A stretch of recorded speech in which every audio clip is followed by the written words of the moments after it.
Hello and welcome to the first lecture in Advanced Placement European History. I'm Mr. Barron. Today's lecture is called Pre-AP Euro History, and we're really talking about the Middle Ages to the Black Plague.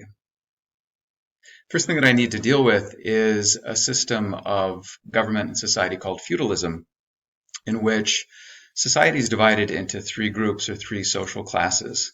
The social classes aren't based on wealth like they are nowadays. They're based on basically what people do. There are the clergy, those who pray. They're from the first estate. Second estate would be those who fight. That's the nobility. And the third estate are those who work. That's pretty much everybody else. And for the most part, we're talking about agricultural workers, either peasants or serfs. You can see over on the right hand of the screen an image of this, in which you have a king at the top, and then here you have a clergyman, here you have a noble, here are a bunch of knights, and then down here, of course, are the peasants and the serfs who are just working. The clergy are the first estate. They are perhaps the most important of these groups because they assist people into getting beyond this life and into heaven. We'll talk a little bit more about that in just a moment. Clergy are anyone who is associated with the Catholic Church, which is the church that we'll be dealing with at first here. Bishops and priests, monks, nuns, the Pope himself, the head of the church, all part of the clergy. Now, the Catholic Church affects everyone universally. At this point in time, time itself is religious. Hours and minutes of a day don't really particularly matter. The church keeps a record of time, a calendar, and they tell people when to work, when they're not supposed to be working, holy days, or what you and I would call holidays. So time itself is really based on a church kind of calendar, and people's lives are based on the church as well. There are different sacraments or holy institutions that a person goes through their life. And once again, we'll talk about that later. I think I'm going to be saying that a lot today. The church collects tithes from believers. It's supposed to be about 10% of what they produce or what they make every year. You can imagine that's a lot of agricultural produce for the 95% of the society, which is working in agriculture.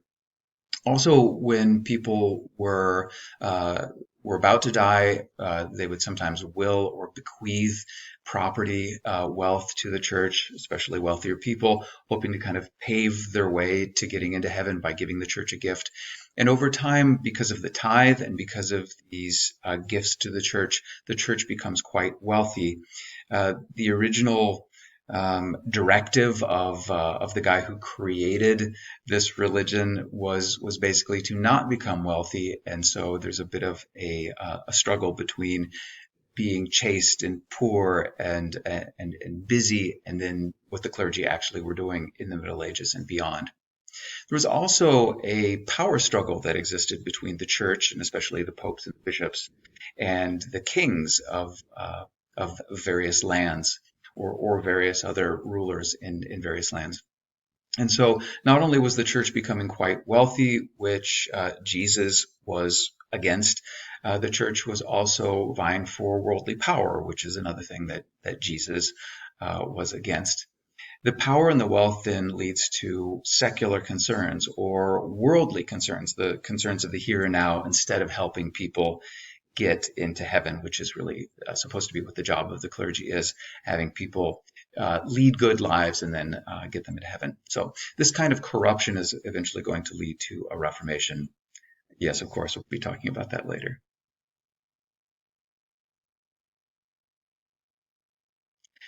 The second estate are the nobles or the aristocracy. We'll be talking about the nobles quite a bit, especially in the first semester of AP Euro. Basically, a king who couldn't be everywhere in the Middle Ages needed agents or administrators and warriors to rule over bits and pieces of their land, to provide military service if that was necessary, if there was an invasion of the Huns or the Vikings or Muslim people coming into different parts of Europe. And so, really, the warriors, the nobles are these warriors to whom a king had given land.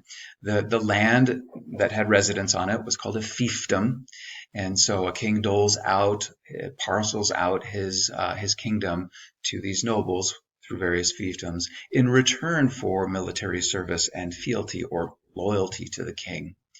The nobles then were in control locally, and they taxed their laborers. You can see this happening over here on the left side of the screen. They're bringing various kinds of products to a local noble, including there's a guy with a goose there, probably quite a bit of agricultural produce as well. And then here on this part of the screen, you can see a king and a lesser noble. Basically, the lesser noble is swearing an oath to the king to be loyal in return for the property that he's getting and the people that he's getting. Nobles needed these people to take care of them because nobles spent their time training to fight and then also partying and having a nice time and hunting and so on. So the first two estates are really only about 5% of the population. Initially, 95% or more of the population were farmers and part-time craftsmen. We call them either serfs or peasants. Serfs are, let's say, less free agricultural workers, more almost, depending on the place, almost slave-like, couldn't go where they wanted to, had to stay on the land, had to work for their lords, had to pay a lot of fees to their local lords, and work the lord's land. Peasants are a little bit freer. They owned their own land oftentimes. They owed fees to the local lord, but in general, they were just freer and slightly more wealthy than the serfs. And then, of course, the serfs and the peasants both rent land from the lord, from the local lord, paying usually in kind, in other words, paying in agricultural produce that was raised. The manor farm would be a place where the local lord would live. You can hopefully see that on this center image. There is a kind of manor where the lord and the lady and his retinue would live, and then there's also a church, the first estate, priest, and then these are dwellings for the serfs and the peasants. Almost everything in the Middle Ages was produced and consumed locally. So this would be an economic unit that would work really quite well to produce all of the food and to produce all of the craft items that everybody would need. The only thing that comes from outside of this manor and this manorial economy would be things like salt, which can either be mined or it can be won from salt water. That's what's going on over here. Spices that came from farther away, silk which came from farther away. Spices and silk are something that lords or that knights got attached to when they were off in the Crusades, which was, you probably know, a fight between Christian knights and Muslim people in the Middle East. It's really quite important to think about the medieval mindset. It's really quite different from ours.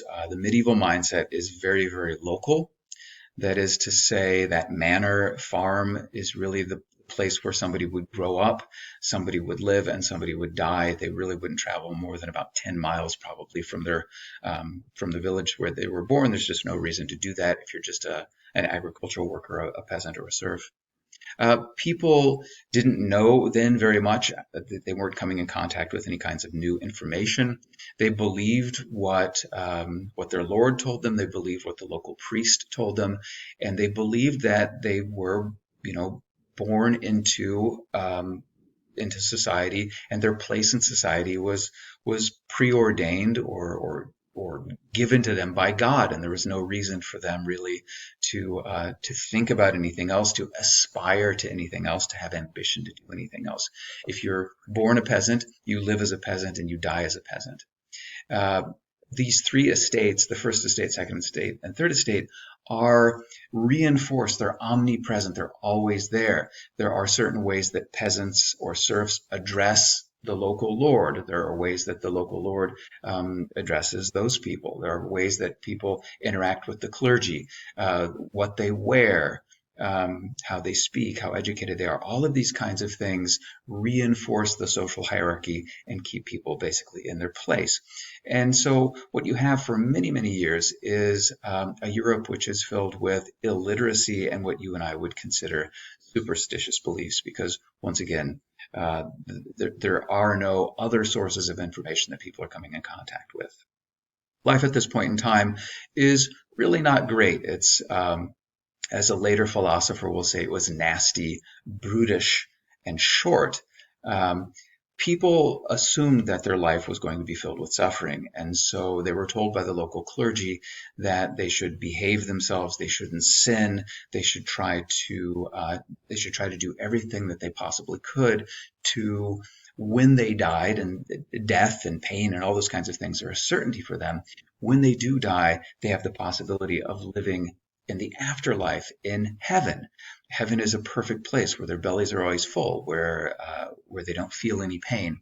And they want to avoid at all costs hell. Hell to them is a real place with a real devil, a devil who is always trying to trap them and trick them into coming into hell. Making them sin or helping them sin so that they will end up spending the rest of their eternity in actually what they believe is a fiery, terrible place. They had all, experienced being burned over a cooking stove or cooking fire, what have you. They know that fire is very painful, and so people spend their lives attempting to get into heaven and avoid hell. There were some good times that occurred around the year 1000. Feudalism is a system that brings peace with knights who are helping the local king stave off invasions. It brings social stability as locales have a local nobleman to provide administration and justice to local serfs. Some advances in agriculture took place. Heavier plow was introduced. Water mills and windmills were introduced to grind grain into flour. A three-field system was adopted as well, making agricultural production much greater. And all of these things together create an agricultural surplus. An agricultural surplus means an increase in population as people become more or less certain that they're going to have more food to eat next year than they feel like it's safe to have more children, and they have as many children as possible. This increase in population then led to sometimes a little bit of overpopulation in locales, and a few peasants go off to towns to become free. Now, you might stop me and say, wait a second, where did towns come from? How do towns fit into a system of a first estate, second estate, and third estate? Well, towns, or places that had been towns under the Roman Empire, had been cities under the Roman Empire, are basically just places where a larger number of people were living. It's a place really that people who, from the manor economy or the manor farm, are good at creating craft items, making barrels, leather goods, tools, and so on, ironwork, and so on. People who are doing that on the manor farm realize that they have a talent. They want to go to a place that has more people, where they could engage in trade, where they could sell their things to local people.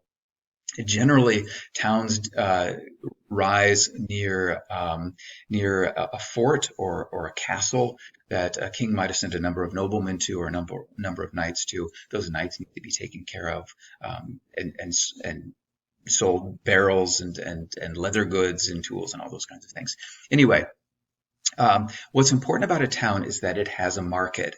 It's really the only reason that a town exists. It exists for people who live in that town to create things and then sell those things in the market. It existed, as I said, under the Roman Empire and in other places and so on, but it really, more or less, towns die out during the Middle Ages. They become very small and unimportant. So this is a kind of renewed social organization outside of feudalism. It's a renewed kind of political organization where a local lord is probably not the person in charge. In fact, towns need freedom from feudalism. They don't need a local lord creating administration for them. In fact, you can imagine that a local lord would probably just try to take as much of the economic benefits from a town as possible. And so they want to free themselves from local lords who controlled their land formerly. Oftentimes they would go right to a king and say, Your Majesty, we want to create a town, give us a town charter, let us buy and sell in this place, and we will pay you for that privilege. And the kings always like to get money, and so they would say yes to that. Tell the local lord to leave the town alone and give that town a town charter. Within the town, though, there was a kind of hierarchy, an economic hierarchy. People who belonged to the same kind of craft, barrel makers, like I said, or locksmiths, or butchers, or bakers, or whatever it happens to be, they would join together in economic societies called guilds, in which they protected the members of the guild by ensuring that only people who were living in that town were making those products and selling those products in the local marketplace. They also ensured that they weren't competing with one another to lower prices. They were trying to ensure that quality and price of all of the candlestick makers throughout the town was exactly the same. You might think that a town would be a great place to go and sort of rise through the ranks. Initially, that does happen as people move in from the countryside, and as I say, then become iron workers or become butchers or bakers or whatever. But once a town gets established, then the social structure really becomes quite static. There are guild masters who hire journeymen and have apprentices, and everybody knows who is in charge of the town. A town council is in charge of the town. A mayor is oftentimes elected by the heads of the guilds or the town council to run things. So very static social structure. But the new class that's created out of this, it's not from the first estate, not from the second estate, not really the third estate of peasants and workers, but we call these people bourgeois or middle class. Middle class people are the ones who come out of the introduction of towns. Here is an image of a town. I'll just point out a few things to you when we're actually in class looking at this. We'll try to find Waldo if Waldo is there. Here in the background, you see a castle, and I'm going to tell you that the castle is the place that the town grew up around because there were knights there. Maybe they were defending a valley or maybe a river or something like that, and a king had sent a bunch of knights there. They set up a castle, and then this is why the town develops there. Could also be that the local lord who formerly controlled these lands lives in this castle and used to control this territory, and as I said, no longer. The townspeople bought out the local lord or bought the permission to have a town from the king. Here's the market. You can see there's a number of products that are being sold in the local market. Here is a church. There's the first estate right there. You can also see a procession of monks or other clergy here in the center. There are something that is really quite important for a town is this bit down here by my picture. It's this wall. Every town has a defensive wall, because if they don't have a defensive wall, then they essentially need knights, these guys to look out for them. But as long as they have a wall, defensive walls, and as long as they're able to defend themselves, then they don't really need a local knight or local knights or local lords defending them. Trade is really quite important for towns. It's the reason for their existence. There are medieval trade routes, as I said. Knights went off during the Crusades, and the Crusades started around the year 1000 and last till about 1400 or so. But a bunch of Christian knights go off to the Middle East and try to win back lands that had been taken over by Muslim people, and they adopt a lot of the habits of Mid-Eastern people and enjoy wearing silks and cottons and coming in contact with spices. Well, there is, during the Crusades and beyond the Crusades, a renewal of trade routes that had existed before under Roman times and earlier times. So there's an expansion of the economy from just towns, from just local manors and towns. There was quite a bit of selling of local produce in the towns, for the kinds of trade articles that were being created by artisans in the towns. So that's the local trade that goes on. And then we start to get more regional trade as the Middle Ages go on. And then finally, we get world trade, where there are these luxuries, spices and silks and cottons and so on, from the Orient or from Asia coming through the Middle East. In the 14th century or the 1300s, there are a number of things that start to happen, which we'll call little disasters. There's a little ice age. Inexplicably to the people of that time, there was a general cooling of the weather, and this starts really around 1305, 1309. It just makes it really difficult to grow crops in the same way that they had before, and so there's hunger, there's famine, and some starvation. There is a 100 Years' War that you'll read about in your book from 1337 to 1453. It's a war to determine who's going to be king of France. Is it going to be a Frenchman or is it going to be an Englishman? It's really quite interesting.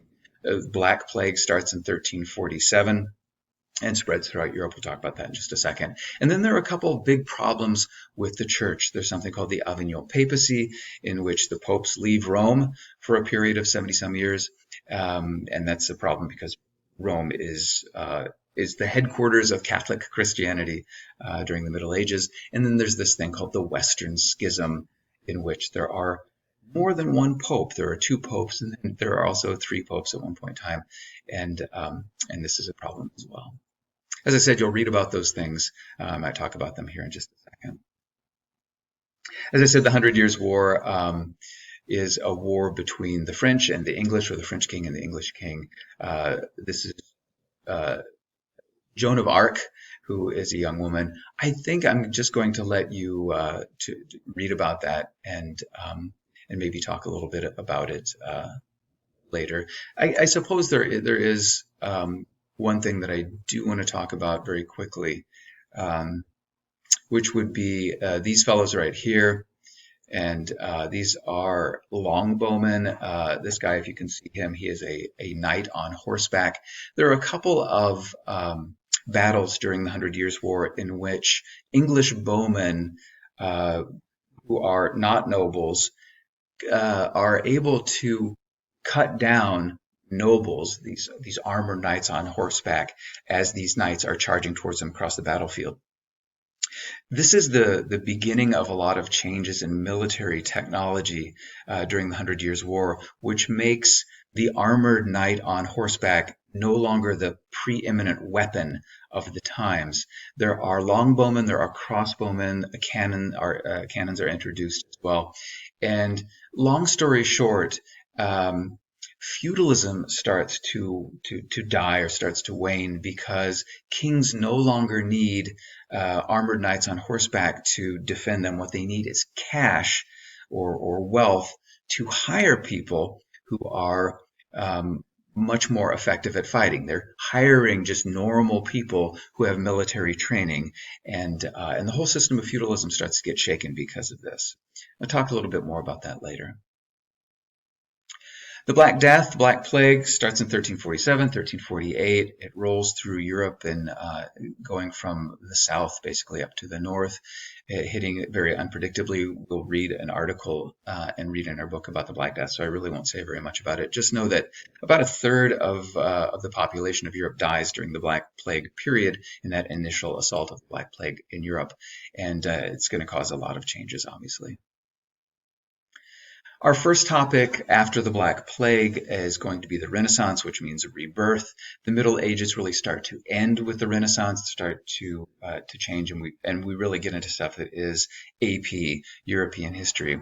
As I say, it's a rebirth of civilization after the Dark Ages and those 14th century disasters. So we'll talk about that in the next lecture.